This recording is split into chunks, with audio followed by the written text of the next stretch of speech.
வீட்ல பணம் நகை எல்லாத்தையும் லாக்கர்ல கொண்டு போய் வச்சிட்டாங்கன்னு அவளுக்கு தெரிஞ்சதும் துர்கா நீங்க யாரும் வர வேண்டாம்னு இன்ஃபார்ம் பண்ண அந்த திருட்டு கும்பலுக்கு போன் பண்ணி சொல்ல ட்ரை பண்ணிருக்கா.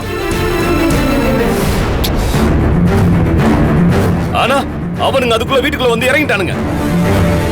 வந்தவனுங்க எங்களை கட்டி போட்டுட்டு திருட போகும்போது தேவா வந்துட்டான். அதுக்கப்புறம் நீ வந்த.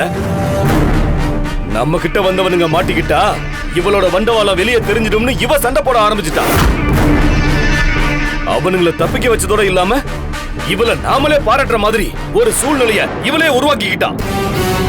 வந்தவனுங்க என்னடா வர சொன்ன இவளே நம்மள அடிக்கிறான்னு கன்ஃபியூஸ் ஆகி ஓடி போயிட்டானுங்க. இதுதான் அன்னைக்கு நடந்தது.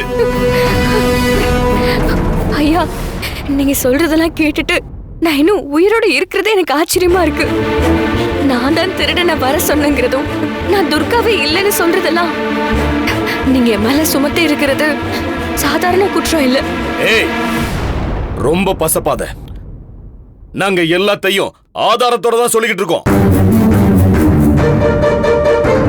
அசோக், நாங்க சொல்றதை விடுறா. இந்த வீட்ல இருந்து